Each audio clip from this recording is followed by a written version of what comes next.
Level 1, $100,000. You are 24 years old. Your salary is $67,000 a year. Rent takes $1,400 a month. The car has 180,000 miles on the odometer and a check engine light you have learned to ignore. The savings account has $4,300, and that specific number makes you feel more secure than the number itself logically warrants. Ambition at this level is clean. It is a single number written in a notebook on a Sunday night. $100,000 net worth. There is a date next to it. The date has 2 years of margin. You closed the notebook and went to sleep at 11 p.m. because the next morning begins early, and the morning after that begins earlier. The work starts at 8 a.m. and rarely ends before 8 p.m. You do not mind. The discomfort has a function here. Every extra hour is measurable progress. Every measurable progress closes the distance to the number. The equation is simple, and the simplicity of it is something you will miss later without knowing you were missing it. Your external life is small, but completely legible. A one-bedroom apartment with a window that faces another building. A wardrobe of 4 combinations you rotate without thinking. A grocery store you navigate in 11 minutes. A schedule that does not change because changing it would cost energy you are saving for the number. Inside, ambition is almost physical. It sits in your chest when you open the laptop in the morning. It is in your jaw when a meeting runs long for no reason. It is uncomfortable, and it is entirely yours, and it is the only variable in your life over which you have complete control. That matters more than you realize. What you lose at this level, you do not register as loss. It is time, not dramatically, incrementally. The friend who texted 3 times and eventually stopped. The family dinner you said you would make it to and did not. The version of yourself that existed before the number became the primary organizing principle of every decision. You do not feel it leaving. You have the number to attack. The system has not yet shown you its actual logic. You believe it rewards effort proportionally. You are working harder than almost everyone you know. The belief feels like evidence. It will feel that way for longer than it should. There are still levels you cannot see from here, but you can feel that they exist. That feeling is enough. Level 2, $1 million. You are 28 years old. Your total compensation last year was $158,000. The investment account has $340,000 and compounds without your involvement. The net worth crossed $1 million in September. You were sitting in your car in a parking garage when the app notification arrives. You read it twice. You drive home. You expected to feel more. The feeling lasts approximately 2 days. A specific lightness, a sense of having redeemed a promise made to a younger version of yourself. Then the number moves. Ambition has already chosen the next target before the first one finishes landing. The new number is $10 million.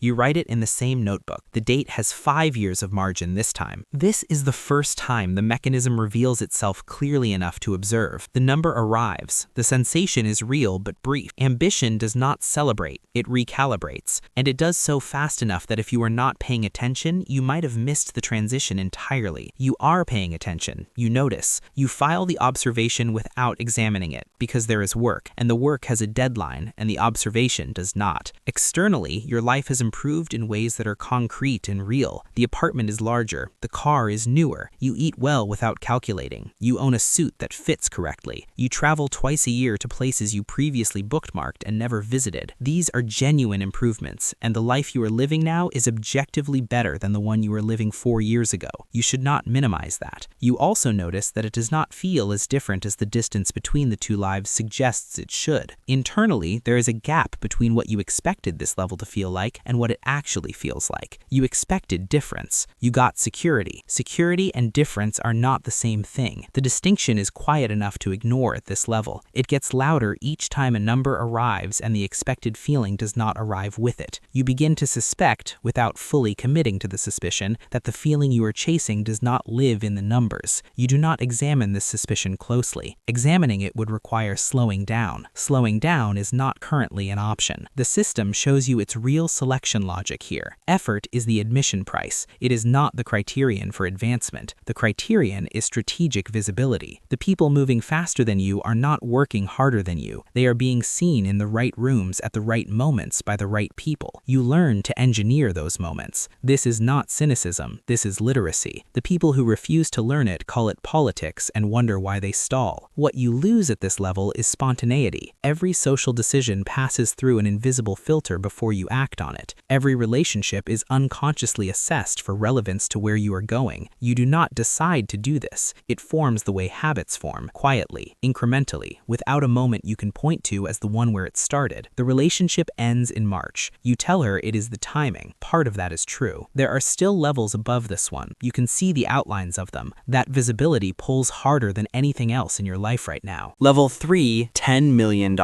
You are 33 years old. The company you co-founded was acquired 14 months ago. Your net worth after taxes, fees, and structuring is $10,400,000. The wire cleared on a Tuesday afternoon. You were in a meeting when it happened. You checked your phone under the table. You finished the meeting. The $10 million level does not feel like arrival. It feels like altitude. The ground is far enough below that falling would be serious, high enough that most people cannot see you clearly from where they stand, not high enough that you cannot see the levels above you with uncomfortable precision. Your external life is now legible as success to anyone who observes it. The house is in a neighborhood whose zip code communicates something before you speak. The car is new and specific enough to signal taste without signaling excess. Your name appears in rooms where you did not introduce yourself. People return your calls the same day. Certain doors open without you needing to knock. You notice this, and you also notice that you have already begun to take it as the default rather than the exception. Inside, something has shifted that will not shift back. The ambition is no longer a feeling you access. It is the operating system. You do not wake up and decide to be driven. You wake up and the drive is already running. You built the system so well over 9 years that the system now runs independently of your emotional state on any given morning. This is your competitive advantage. It is also the reason that stopping, when it comes, will feel less like rest and more like a system error. The system reveals its third truth at this level. The people who reach $10 million are not the ones who wanted it most. They're the ones who made wanting it structural. The desire became architecture. You live inside the architecture now. The architecture does not require your belief to stand. It stands whether you are inspired or exhausted, whether the work feels meaningful or hollow, whether you slept 4 hours or 8. That reliability is a form of power. It is also a form of imprisonment that you will not fully recognize until you try to walk out. What you lose at this level is the self that existed outside the work, not in a single moment, through 9 years of small prioritizations that always resolved the same way. The hobbies that became occasional and then theoretical, the friendships that became quarterly calls and then annual texts, and then notifications on birthdays. The interior life that got progressively quieter because there was always something more urgent making noise, and the interior life never had a deadline. Your father asks at Thanksgiving if you are happy. You pause for half a second before answering. That pause is new. You note it and move on because there's a board meeting in 9 days, and the preparation requires your full attention, and a half-second pause does not. The levels above this one are visible and specific. You know exactly what they require. You are already building toward them. Level 4, $100 million.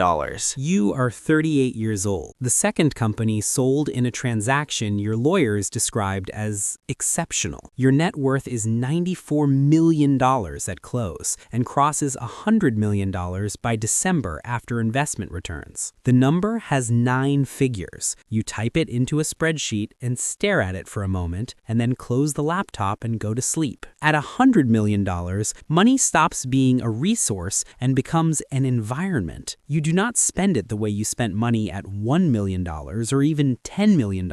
You exist inside it. The decisions it enables are no longer about what you can afford, they're about what kind of person you are choosing to be at this altitude. That is a different category of decision entirely, and nothing in the previous 14 years prepared you for it. Externally, your life operates in a register most people encounter only abstractly. The house has a name, not one you gave it, one it had before you arrived and will have after you leave. There is staff, not occasional help, a permanent team whose function is to manage the infrastructure of your daily existence so that your attention remains available for things that require it. You are grateful for this. You are also aware, in a way that you do not examine too directly, that you have not been genuinely alone in your own home in 4 months. The world around you reorganizes itself at this level in ways that are subtle and totalizing and that you did not fully anticipate. People do not disagree with you in meetings the way they used to. Conversations carry a slight adjustment, a calibration toward what you seem to want to hear rather than what is accurate or useful. You notice this. You build systems to correct for it. The systems help partially. The information that reaches you has still been filtered by by a chain of people before it arrives, and each person in that chain made a small decision about what you needed to know versus what would be inconvenient for you to hear. What you lose at this level is the ability to trust what you are told, not because everyone around you is dishonest, because everyone around you is managing your reaction, managing their relationship with your resources and what those resources represent for their own futures. The people who knew you before the money are fewer now. The distance between then and now is wide enough that even they navigate the conversation with a care they did not used to need. You are the wealthiest person in every room you enter. That sounds like power. It is also a specific and surprisingly consistent loneliness that does not have a name that people use in public. There are still levels above this. You have seen them from a distance for years. The distance is closing faster than you expected. Level 5, $500 million.